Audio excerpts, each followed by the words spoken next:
Hey everyone, welcome back to my channel my life में हूं मैं स्टाइल। तो आज मैं एक और प्रोडक्ट रिव्यू के साथ आई हूं और टाइटल देख के आप पता लगा ही चुके होंगे। मैं ब्लू हेवन के कंसीलर के बारे में बात कर रही हूं और आज मैं उसी का रिव्यू करूंगी और उसके कुछ प्रोज एंड कॉन्स भी बताऊंगी। तो वीडियो स्टार्ट करने से पहले चैनल को सब्सक्राइब कर दीजिए, बेल बटन को हिट कर दीजिए नोटिफिकेशंस के लिए। और जो अब मेरी वीडियोज हैं वो वीक में 3 टाइम्स आया करेगी, मंडे, वेडनेसडे एंड फ्राइडे सुबह 10:30 बजे। तो प्लीज उस टाइम पे आप जरूर चेकआउट करें and do follow me on Instagram. My Instagram handle is Ekta Maheshwari 65। So let's get started.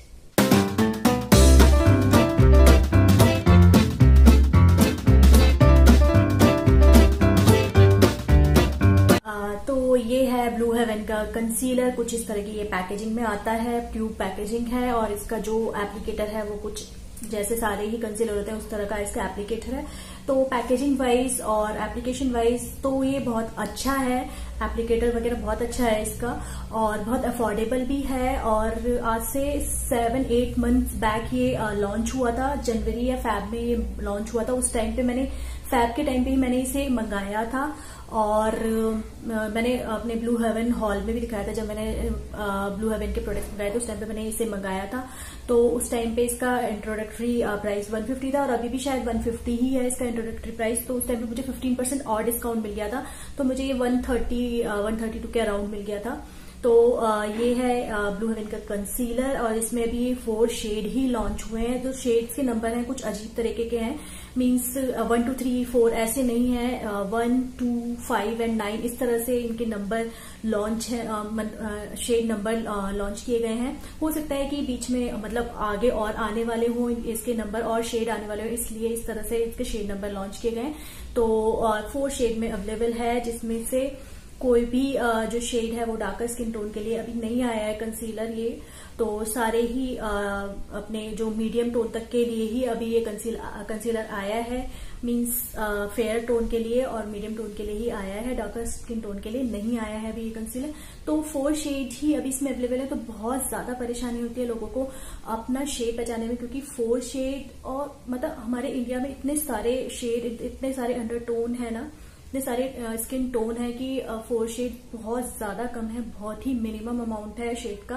तो बहुत परेशानी होती है लोगों को शेड अपना चूज करने में। जो 4 शेड्स हैं उसमें 01 है वो बेज शेड के नाम से है, 02 जो मेरा है ये कैरेमल है और 05 है वो हनी नाम से है और 04 है वो मोचा नाम से है। जो 01 है वो येलो अंडरटोन में है, 02 ये थोड़ा पिंकिश अंडरटोन में है, 05 एंड 09 भी येलो अंडरटोन में है। तो कुछ इस तरह से इनका शेड नेम है। अब मैं इसके एप्लीकेशन के बारे में बात करती हूँ, मतलब इस कंसीलर के बारे में बात करती हूँ। तो ये बिल्कुल भी हाई कवरेज कंसीलर नहीं है, इवन मीडियम कवरेज भी कंसीलर नहीं है, ये शेयर कवरेज कंसीलर है। मींस अगर आप 3-4 बार लेयर लगाएंगे तब जाके आपको थोड़ी सी कवरेज मिलेगी।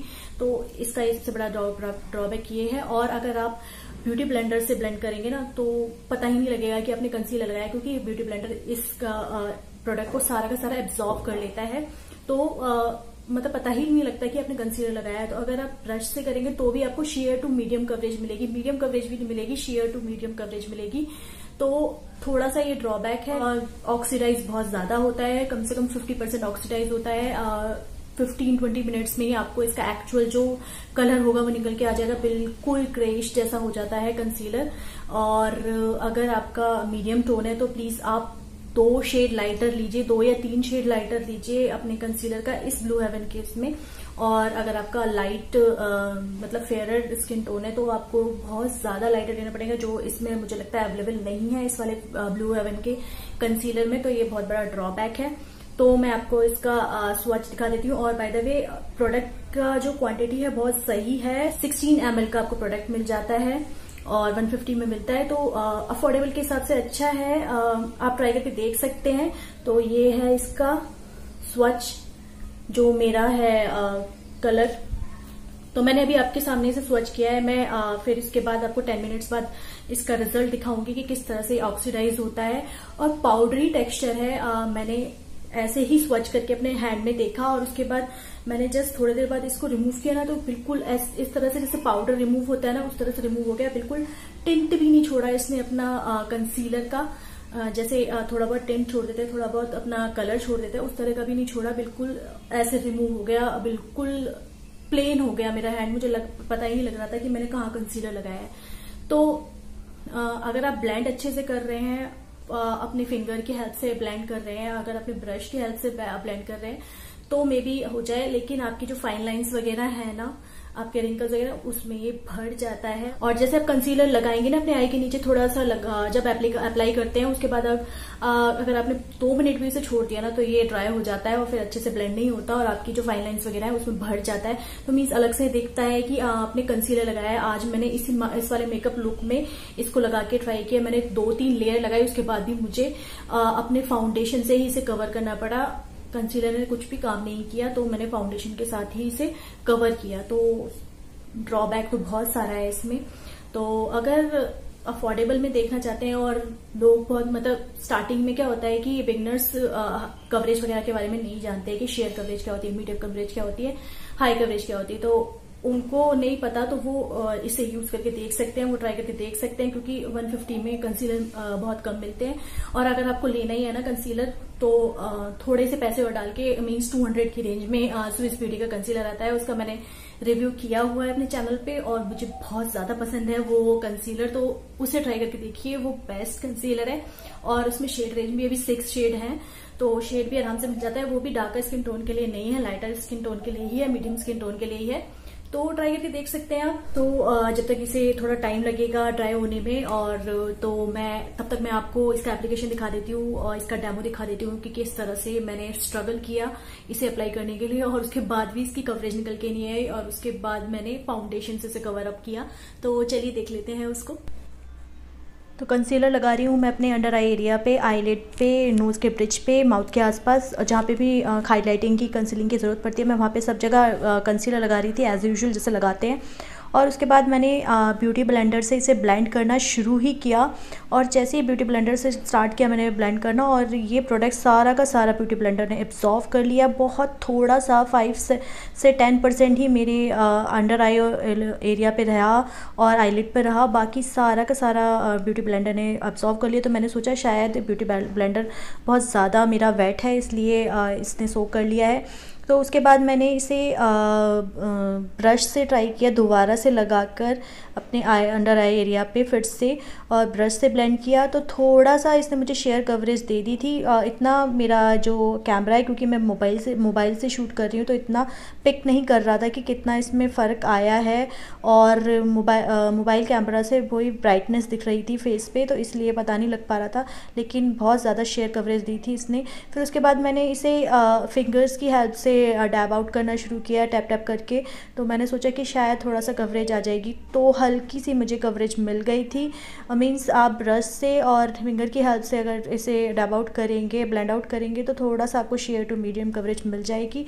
अदरवाइज़ ब्यूटी ब्लेंडर से तो बिल्कुल बेकार है इसका एप्लीकेशन। तो उसके बाद भी आपको हाई कवरेज नहीं मिलेगी, मीडियम कवरेज भी नहीं मिलेगी, शेयर टू मीडियम कवरेज मिलेगी। तो इस तरह से देखिए कुछ लग रही है मेरी अंडर आई। फिर उसके बाद मैंने सोचा कि चलो फाउंडेशन से इसे कवर अप करते हैं, तो मैंने फाउंडेशन लगा के अंडर आई एरिया पे और फिर उसे कवर अप किया। तो फाउंडेशन बहुत बेटर वर्क कर रहा था इसके अकॉर्डिंग, और इस फाउंडेशन से मुझे मीडियम टू हाई कवरेज मिल गई थी अपने अंडर आई एरिया पे। तो ऐसे इस तरह से मैंने इस कंसीलर के साथ स्ट्रगल किया अपने मेकअप लुक को कंप्लीट करने के लिए, तो आप देख ही सकते हैं। तो देखिए इसे 5-6 ही मिनट हुआ है, क्योंकि अभी साइड से ये ड्राई नहीं हुआ है, यहाँ से ड्राई हो गया है। तो मैं अभी आपको स्वच्छ दिखा देती हूँ कि 5 मिनट्स में इसमें इसके कलर में कितना चेंज आया है, कितना ऑक्सीडाइज हुआ है। तो देखिए स्वच्छ इसका देख रहे हैं आप कलर में डिफरेंस। मीन्स ये 5-6 मिनट्स का गैप है, सिर्फ इतने में ही इतना ऑक्सीडाइज हुआ है। तो 15-20 मिनट्स के बाद तो ये 50% से भी ज्यादा ऑक्सीडाइज हो जाता है, क्योंकि मैंने इसे खुद देखा है लगा के, और अभी मैं आपको नहीं दिखा पा रही, और वो मैंने क्लिप नहीं लिया था, लेकिन मैं 5 और 6 मिनट के बाद मैंने इसका स्वच्छ दिखाया। तो देखिए डिफरेंस दिख रहा है ना आपको, दोनों में बहुत ज्यादा डिफरेंस है। ये थोड़ा लाइट है और ये थोड़ा डार्क होता जा रहा है, ब्राउनिश होता जा रहा है, और आगे देखेंगे तो ये और ब्राउन हो जाएगा। तो बहुत ज़्यादा ऑक्सीडाइज होता है। तो अगर आपको परचेज करना है तो लाइटर शेड लीजिए, जो आप लाइट शेड लेते हैं। कंसीलर तो वैसे भी लाइट शेड ही लेते हैं, और अगर ये वाला कंसीलर ले रहे हैं तो और ज्यादा लाइटर शेड लीजिए, जिससे ऑक्सीडाइज होने के बाद जो आपका एक्चुअल कंसीलर का शेड होना चाहिए वो आए। तो ये था मेरा ऑनेस्ट रिव्यू ब्लू हेवन के इस कंसीलर के ऊपर, और होप आपको इन्फॉर्मेटिव लगा हो, आपको हेल्पफुल लगा हो आगे परचेज करने के लिए कि आप परचेज करें कि नहीं करें। तो अगर वीडियो अच्छा लगा है तो प्लीज इसे लाइक कर दीजिए, शेयर कर दीजिए अपने फैमिली और फ्रेंड्स के साथ, और चैनल को सब्सक्राइब करिए फॉर न्यू वीडियोस।